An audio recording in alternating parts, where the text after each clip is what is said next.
What's up, guys? Rustik here, coming at you with a daily analysis. We're going to be taking a look at Tesla. We're going to look at QQQ. We're going to look at Netflix. I'm a little bored with NVIDIA right now. Netflix seems to be a moneymaker. Pulled a nice gain. Called out for the premium members of the Rawstocks trading Discord today. And it was a really good trade. It didn't take very much time to get that payout. So before we get started, don't forget to check out the links in the description below. We're also going to talk and show a little bit of Gamma Edge options data for the three tickers we're going to look at. So let's go ahead and jump right into the charts. So yesterday we were talking about Tesla on yesterday's video. Released two different videos. One was talking about the Gamma Delta levels, and one was just talking about the 1 hour and daily chart analysis. So what we had talked about is this 927 Gamma level. It was the positive Gamma high coming in at 250, and we made a run at that. We took the trade in the Discord for the premium members, targeting 250. We hit that 250 level. We got the close. Nice trade there, right? So now we're at that 250 level. Basically what we're looking at is we're looking to see if we can break above this. If we can break above this, we got another Gamma level coming in at 260, and we also have some other higher time frame targets like this fair value gap that I think comes on the 1 hour chart as well, up at 268.86. We also have right here, you can not really see it super well, but there's a downtrend resistance line. If we zoom out, you can see it's coming down like that from this high up here and another previous high. Okay, so we have that resistance as well. Likely we'd break above that if we got up there, hit into this fair value gap, and then see if it rejected from there. We also have fib extension levels from this low here back on August 5th to the high on August 20th. We corrected. We didn't get back down into optimal trade entry range. We got down below 50, so we're in discount. And then we've hit the minimum objective target back to the 228. We've also now hit the 240.89, which was a 127% extension off of the low. And then also we have the 62 or 162% at 257.25. So that's our upside targets if we break above this Gamma level, right? If we drop below or continue to reject this Gamma level, we could see us fall all the way down to the negative Gamma high, which is at 235, likely to act as some kind of support. The levels are not very high for that. So if we didn't support there, we have our support trend right here. And then we also have a breaker block that's been tested but not traded back through, and likely to see us pull back down into that breaker block, which also again happens to be right where our trend support is. So that's kind of our look for Tesla. Let's pull up the Gamma and take a look at what Gamma is showing us for Tesla as well. So we got our Tesla Gamma levels for the week. Okay, and what I want you to see again here, big net delta positive at 250, big net Gamma positive 150,000, right? This is 2.5 million on the net delta, right? Also, you can see that 260 level at a million delta and 100,000 for the net Gamma, right? So if we were to push up through 250, we don't see a lot of activity at the 250, the 255, and the 257.50.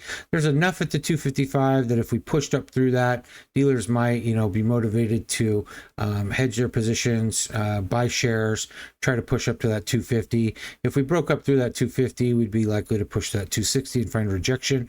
Right now, you don't see much activity above 260, so we might spike it, hit 260, drop back down to 250, see if that offers support, right? And then potentially drop down to 235 if that 250 level wasn't to hold. Now, if we reject this 250, again, it's strong.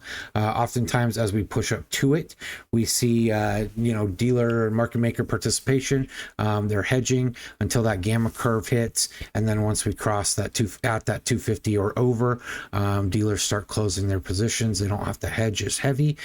So they start trimming. So that's why we see oftentimes when we push up to a very large defined level, we see a price reject if it's positive, or we see price bounce if it's negative.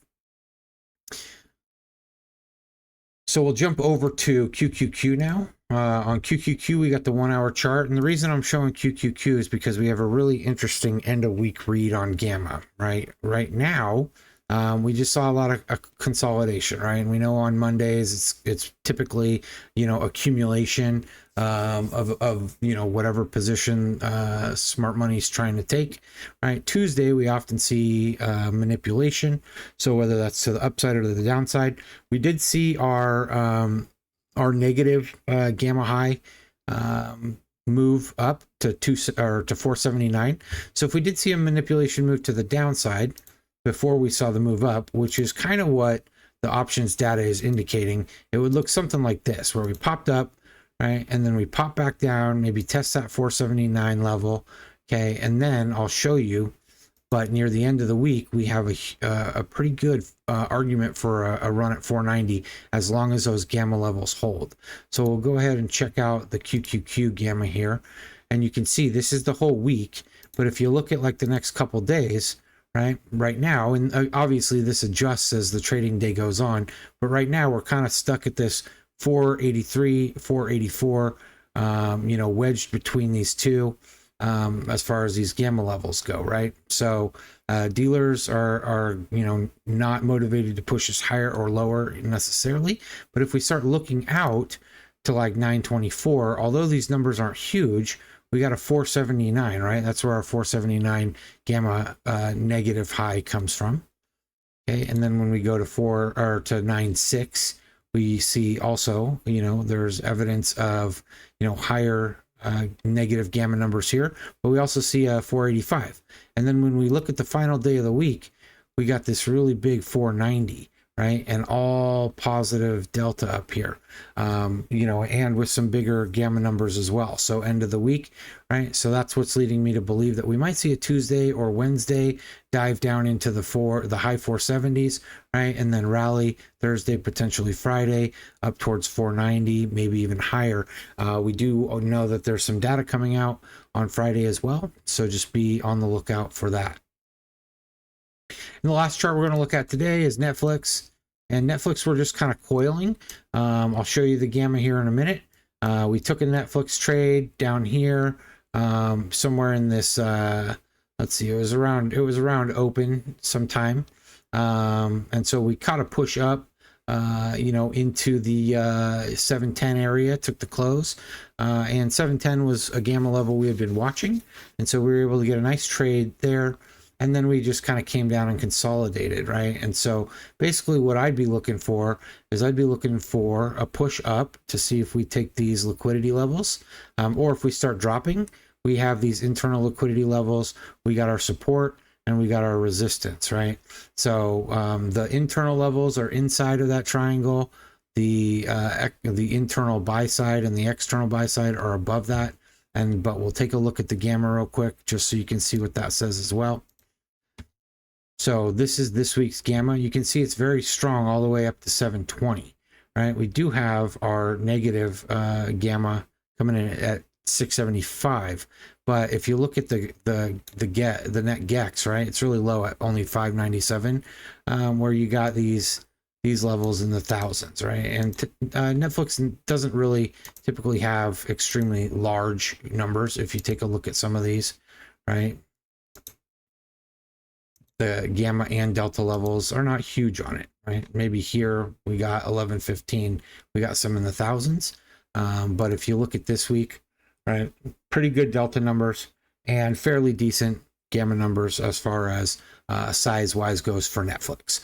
But you can see these are all pretty equal on the positive. So as we push up through here, right, the dealers are going to be motivated to continue to hedge, and we could get a gamma squeeze all the way to 720. And if we see the 725 and 730 start to build out, we could see it squeeze up even higher than that. So we'll be watching that for sure. And then if we look out to the following week, we got a big 750 here and another 720. So 720 could be a good strike price to try to take for this week or next week. Buy yourself some time if you got the premium to do that. But be looking at that 720 level for Netflix to hit sometime between the next week or two. That's what I got for you guys today. Thanks for tuning in. Again, don't forget to check out the links in the description below. We have a link to that Gamma Edge options data service. And we also have a link to the Rawstocks trading Discord, as well as a link to our WAP, where you can sign up for premium. If you want any more information, Rawstocksllc.com has lots of information about how to join the server. Good luck on your trading. We'll see you guys on the next one.